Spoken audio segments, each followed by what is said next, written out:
Hi, everyone. Welcome back to another episode of Pueblo Science's Good Morning Science, the home edition. My name is Dr. Alon Eisenstein, and I'll be your host today. And I would like to welcome back all of those returning viewers. I hope you've been following our episodes. This is now episode number 8, and we're super excited to have yet another fun experiments laid out for you to try at home. Whether with your parents, with your kids, with your grandparents, with your friends' friends, whoever it happens to be with you, either virtually or physically in the house. And so, for those of you who are joining us for the very first time, I would like to just give you a quick introduction about who we are. So, I work with Pueblo Science. We are a charity and we're based in Toronto, in Canada. And what we do is offer professional development workshops for science teachers across the world in rural communities, places that don't have internet or have very choppy internet, and we really bring that knowledge that you can access online today just by getting there physically on foot, by boat, by ship, by car, by spaceship. Anywhere we can get to, we will get there and offer these development workshops to bring science teachers new ideas of how to use resources that are locally available for them to bring up their science teaching to the next level.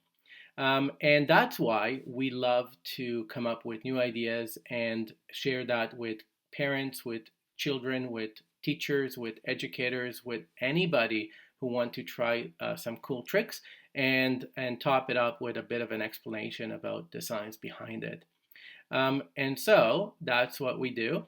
And before we get to today's program, I hope that if you haven't had a chance to see our previous episodes, that you'll check us out on our Facebook page or YouTube channel, where you can find all the videos from our recent episodes. As I said, today's episode number 8, so you've got lots of catch up to do if this is your very first one. Okay, what do we have lined up for today? Let's have a quick look about what materials we're going to need today. Here's my table of materials. I've got 2 glasses and 2 eggs. You don't have to use glasses, you can use just jars, anything that's tall enough that you can fill it with water and then put the eggs in. We're going to need salt and a tablespoon, and we're going to also need lots of water. So I'm using a jar of water, but if you're close to a sink, you can just fill up the cups with the sink. We're going to need a little small plastic bottle as well, and either a push pin, a thumbtack, or a little tiny needle. I have a needle for today, but you can use a push pin or a thumbtack. We're going to need a ball of yarn, a balloon. I've already inflated it. It's moderately inflated, so it's only a third of the way full. It doesn't have to be inflated completely. We're going to use skewer sticks or barbecue sticks, some Ziploc bags, plastic bags with the Ziploc there. I also brought another bag to test, so that's your regular produce plastic bag as well. And what else do we need? We need a straw, plastic straw. We're going to need a nice plastic comb and a plastic ruler. And I think that's all the stuff that we need. So I'm going to put up the slide with all the experiment that we're going to do today and all the list of materials.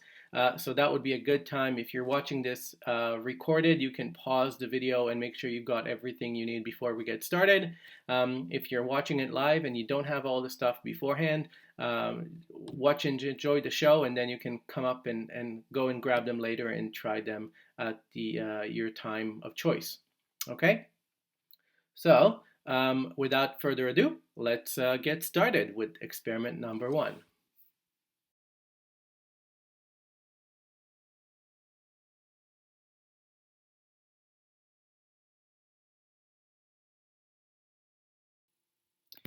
Okay, welcome back. And why don't we get started? So for the very first experiment, we're going to use the cups with the eggs and some salt. But you know what? I've been doing so many experiments myself, and Pueblo Science is a charity, and we've got lots and lots of volunteers who are all eager to do the experiments and share them with you as well. So we decided to mix it up this session and offer the floor to some of our volunteers. So for the first experiment with the eggs, I'm going to hand it over to Bipasha, one of our volunteers. So Bipasha, why don't you take it from here and show us the first experiment? Here's to you, Bipasha. Thanks, Alon. Hi, everyone. My name's Bipasha, and today I'm going to show you guys a really cool experiment involving eggs. I'm sure a lot of you eat eggs in the morning for breakfast, and they can be quite heavy, right? So you would expect them to sink in water. But today I'm going to show you how to make eggs float in water. Pretty egg-citing, huh? So for this experiment we need 2 transparent jars, boxes, mugs, whatever you may have, filled with water. We need some salt, and we need 2 eggs. So the first thing I'm going to do is I'm going to take some salt and add it to this jar over here. Go ahead and add about 4 tablespoons of salt and stir it in till you don't see any more salt particles at the bottom of the jar.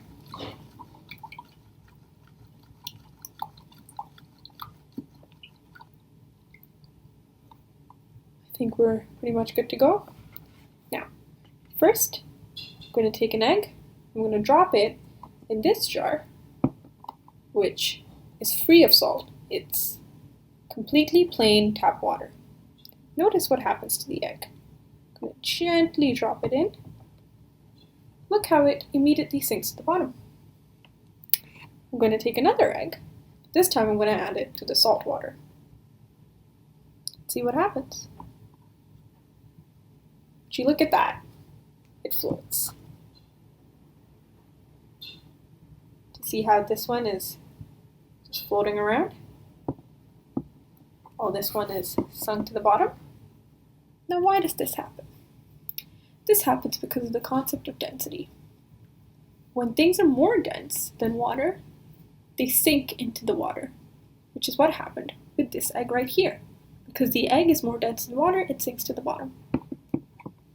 But when I add salt to this water jug, it increases the density of the solution. This means that the egg is now less dense than the saltwater solution, which is why it floats to the top. Pretty cool, huh? Now after this fun experiment, I turn you back to Alon with some more experiments in store for you. Thanks so much and see you soon! Thanks, Bipasha. That was great. I hope you enjoyed that experiment, and make sure to put the eggs really gently in those glass of water or the jars because you don't want to crack them. And the best part of this experiment is you can always take them out and cook them. You don't have to just throw them out. Make sure to make an omelet or hard-boiled egg, and do take pictures or videos of your experiments and show us how were you successful. Were you able to get the eggs to float in the saltwater mixture as well? Okay, so let's move to experiment number 2 then. Okay, so for experiment number 2, we're going to need some ziplock bags, and we're going to need the skewers, and we're going to need water. Here's what we're going to do. Oh, I completely forgot. If you're not doing this over the sink, make sure to get a nice tub of water to work with you, or work over so you don't make a big mess over the table or the computer. So here's what I'm going to do. I'm going to take my bottle of water, and I'm going to fill the Ziploc bag with some water. Not all the way. 2/3 should be enough, roughly. Okay, so here's about, it's about half. I can top it up just a bit more. Let's see. Okay, Okay, I'm gonna make sure the ziplock is tied very well so it doesn't leak. There we go. Okay, so I've got my bag of water now, and here's what I'm gonna do. The good thing about Ziploc bags is they're watertight, so the water doesn't spill if there's no defect in the manufacturing of the bag. But here's what I'm going to do now. I'm going to take my skewer, my barbecue stick, and it's sharp at the end, so be careful. It is sharp at the very end there, so watch out. By the way, if you're too small to handle the barbecue sticks by yourself, please ask an adult to help you. We don't want you to get hurt in doing this experiment, right? Okay, so here's what I'm gonna do. I'm keeping it well over the plastic box so I don't ruin my computer while showing you the experiment. But I'm gonna poke it through the bag. Ready? What do you think's gonna happen when you poke a bag with a pointy, sharp little skewer? Do you think it's gonna spill? Maybe. Should, right? If you poke a bag, it's gonna spill, right? Ready? 1, 2, 3. Oh, look at that. It's actually dripping. Now, why is it dripping? How come it's not pouring? It's actually dripping on one side. The other side is actually pretty good. See the other side? This one's actually not dripping at all. Let's try another one. Ready? 1, 2, 3. On this side, again, you can see it's dripping a bit. But on the other side, it's actually pretty good. It doesn't seem to be doing much. Can we do another one? Here, I'll try another one. Ready? 1, 2, 3, poke. Now you can keep on skewering this as many times as you want, but it's not going to spill, or at least not pour.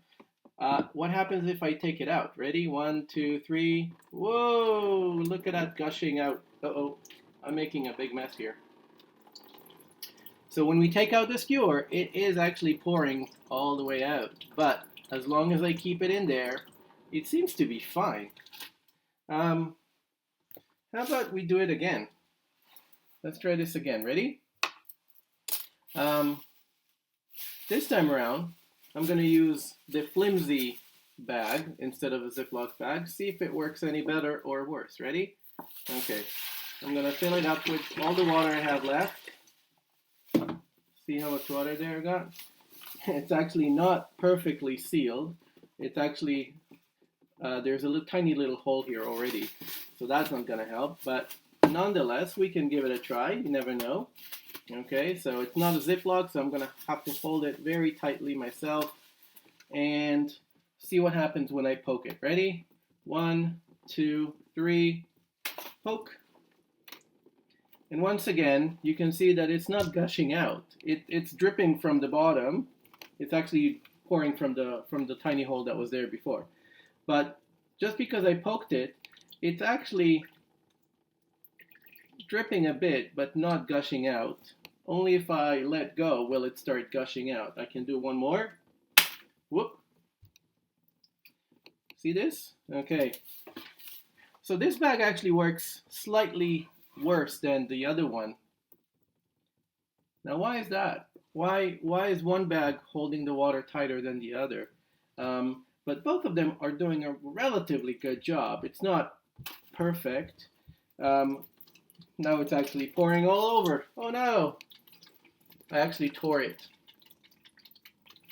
That's why you want to do it over a plastic bowl, a big nice bowl. Okay, now to understand what's happening, how come we can actually keep the water pretty well inside the bag? I'm going to need to explain something that's called a polymer. Okay, so let me see if we can explain what polymer is. So the idea is, here I'm going to clear up this mess a bit here and bring my teaching aids. Oh, I left them over on the other side of the table there. Okay, So how does that work? How come the water is not just spilling over like crazy? In some of the holes, it was dripping, dripping, dripping very gently, but other ones were pretty tight. So the answer is that the plastic bag is made from a polymer called polyethylene. And the polymer is a film, it creates a film, and as soon as we poke it, the film is pretty flexible. And so it applies pressure, and it's kind of, let's say, tightening itself. Because it's so tight, it tightens itself around the skewer and sealing it relatively well. Now, depending on how smooth the skewer is, some skewers are less smooth than others. It might actually spill more, and some skewers are not perfectly round. They might have different weird shapes. So if you move it around and you twist it, turn it, it will actually not make a tight seal. But generally, it should be fine, definitely to keep you from having a shower. But what is a polymer? I said polyethylene. It has two parts to it. There's one is poly, which is Greek for many, and ethylene is the name of the molecule that is used to make polyethylene. And the idea is that it's a polymer. Polymer is a type of chemical that has many repeating parts to it. So if I had a molecule, and a molecule can be, this molecule can be anything to represent, but this is a square molecule. And a molecule is something that we can think of as the building block of chemicals, slightly bigger building block than atoms. But a molecule is the square, and so when it's nice and all alone, it's just a one molecule. But if it has the ability to chemically bind to another, now we've created a pair. And if it can keep on pairing more and more and more and more, well, now we have a long chain of the same repeating block. And when we have a molecule that creates a repeating block of the same molecule and make it not, we're not talking about 5 or 10, we're talking about hundreds or thousands, then we can just use the way of calling it as a molecule, because it's now really long and huge, is calling it a polymer.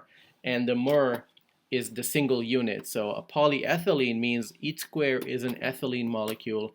Poly means many ethylenes, and they're all bind to one another. Now, sometimes we can make it more complicated by making it branching out, so molecules can actually bind in different directions. So we can branch out, and we can make it more complicated. It doesn't have to be one straight line. And then when you mix them all together, they get they make a really big mesh. And then that's when films, even with straight molecules like polyethylenes, it's like spaghettis when they stick to one another and create a big, big mess. And when you flatten it, you create a nice line, very thin film that's really sturdy, really, really strong. And you can see that the way the shape of the single molecule will tell you, is it going to be a very nice straight line, or will it be a bit more, let's say, elbowing? You see how it's elbowing its way sideways? So there, depending on the shape of this single unit, we get different shapes of polymers. And that's how us chemists like to create new materials, whether they are using straight lines, or they're using bendy lines, or they're using branched molecules like this. So all this allows us to create weird chemicals that have amazing properties and are useful for us in our daily life, like having plastic bags that are very light and then they're still very sturdy, so that's useful. The only problem to remember is when we talk about sustainability is, what do we do when we're done with this? Can we still use it for other things? Is it reusable? If it's not, then that's a problem, because we're creating too much trash. So we always have to be mindful, are we making the best use of our limited resources on this planet? Okay, cool. So that was polymers and poking of the plastic bag. Now, I'm going to clean up here, and we're going to move to our third experiment. So hang in there. Okay, now let's do our last and third experiment. I should say the third and last experiment for today. What are we going to need for this one? We're going to need a little needle or push pin or a thumbtack. We're going to need a plastic bottle filled with water, or actually it doesn't have to be filled with water in advance, but we'll fill it up with water anyway. We're going to need a balloon inflated one-third of its volume, so don't overdo it. A ball of yarn. We're going to need a comb. We're going to need a plastic straw and a plastic ruler, and you can try other things as soon as I explain what we're going to do. We'll see how it goes. And again, if you're not doing it over a sink, I would recommend doing it over a box or a big bowl like mine. Okay, here's what we're going to do. So the first step is, here I'm going to just put it like so. So it's just underneath the table there. Okay, so I'm holding the bowl such that I don't get wet. Now, what we're going to do now is, with my bottle, if you watched our previous episode, you might recognize that I used this bottle last week for our previous episode, and I poked 3 holes, and we talked about water pressure, right? So I'm actually going to reuse the bottle. I only need 1 hole at the bottom, so I actually taped the top 2 so they don't spill as well. But if you have a brand new bottle of plastic bottle, what you want to do is you want to take either a needle. So again, kids, don't do this, ask an adult. So either poke a hole at the bottom, so roughly 1/3 of the way from the bottom of the bottle, or 2/3, 1/4 of the way, or 3/4 from the top, or 1/4 from the bottom. You can use a needle or a thumbtack or a push pin. In this case, I already have it. And after you poke the hole, you want to fill it up with water all the way to the top and leave the cap on. Now, if you remember from last week, we talked about how the fact that when the cap is on and it's tight, even though there's a tiny hole at the bottom, the water does not spill because the water pressure from the air is trying to push through the tiny hole. But because the water is blocking it with a very tight water film, water tension, surface tension of the water, it prevents the air from coming in all the way to the top, where the air is actually exerting lower pressure than outside. So as the water is squeezing out, you just need a tiniest fraction of the water trying to pull down to create a low pressure up here in the bottle and a higher pressure here, and that keeps the water well and tight. If I apply pressure to the water, I can squeeze it out. Oh, there we go. See? Okay, so here's what we're going to do. Before I'm going to put the cap on, you remember if I pull the cap off, if I loosen the cap, it allows air to come from the top and it equalizes the pressure. So the pressure up here and the pressure out there is the same, and that will allow the gravity to push this direction of flowing down. So we'll get a squirt of water all the way like that, right? So before we start, I want to make sure I have everything ready. So what I'm going to do now is I'm going to, first of all, I'm going to take my balloon and I'm going to rub my balloon with yarn. Okay, so I'm going to rub the yarn over the balloon. And, ready? And now I'm going to open my cap and we're going to let the water start spilling out. There we go. 1, 2, 3. And when I get closer with the balloon, it's bending the water. Can you see that? Oops. I don't know if I need a better background here. Oop. Can you see how it's bending the water? This will be better. Ready? Now, What's happening? Well, rubbing the yarn over the balloon charges it with electrostatic charge, and the water itself has a inherent charge embedded in it. So it's called polarity, which means that if it gets too close to a magnet, it will feel the magnet and will be attracted or repelled depending on the direction on the charge. So you see how I'm moving it closer will bend the water. And we can do the same with a comb. Again, I'm going to brush it over my yarn, and when I get closer, this is not working. I'm going to try a different direction, and let's try the other one. Now sometimes the yarn won't work, and you might want to use some fleece or cloth. And depending on the plastic, if it's wet or anything, or if it's not solid plastic enough, it might not work as well. So you want to play with it. Can you see that it's bending the water here? Oop.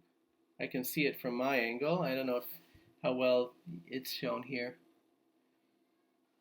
Okay, I can do the same with straws. Okay, if I brush my straw and I put it close enough. Let's see. Oop. When I get close to the source of the water, it bends it. See that? Oop. Oop. There we go. How about a ruler? Let's try a ruler before my water runs out. Ready? Oop. No, now it's wet. Let's see if I'm going to try and dry it up. I got it wet. And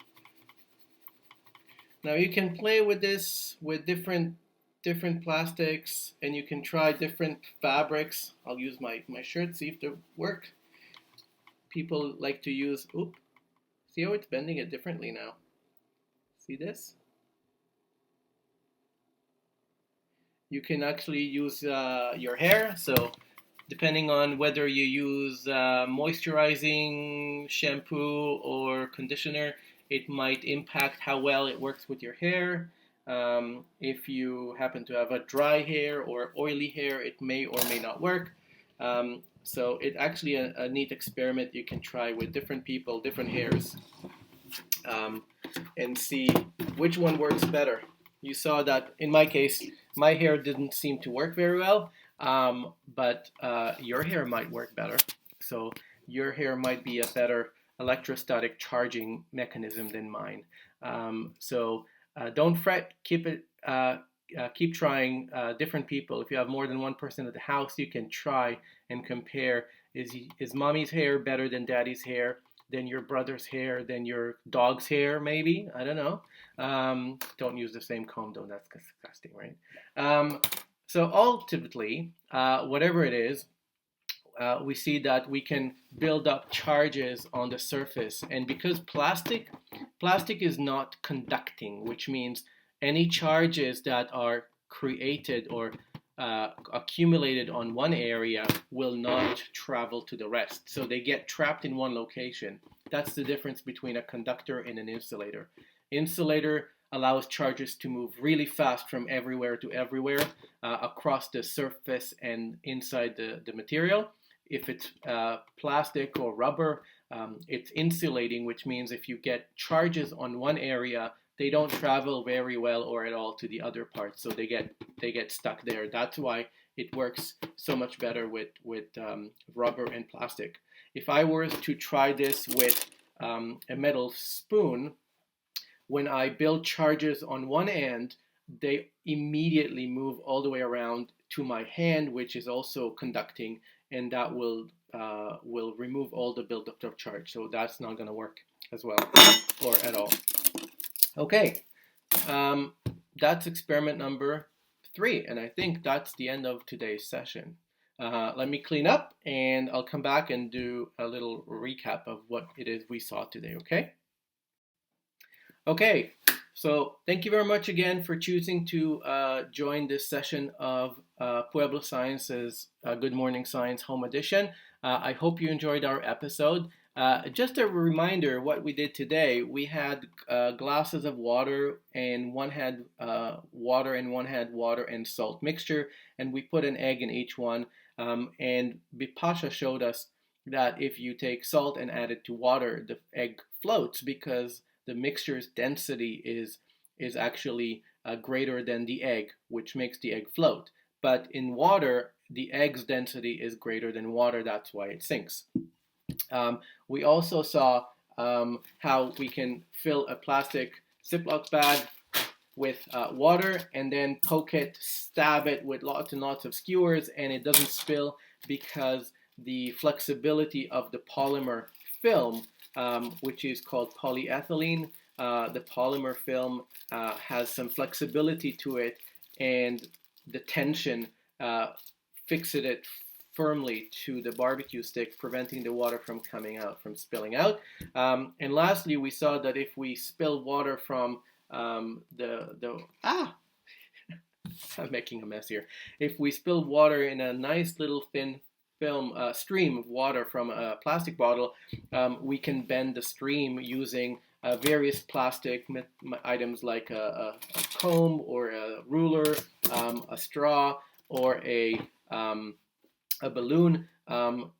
If we charge it with rubbing it on yarn or rubbing it against a fleece or our hair maybe. And do share your videos. If you are able to repeat and reproduce what we've done here today, share your pictures back, tell us how well you've done. Which one worked better for you, the straw or the balloon, or was it the comb? And how many skewers were you able to poke into the bag of water before it started gushing all over the place? And were you able to get the egg floating in a salt water mixture? Share back your videos. We love to see how you're doing science at home. Keep safe, keep healthy, and I hope to see you again next week. Bye for now.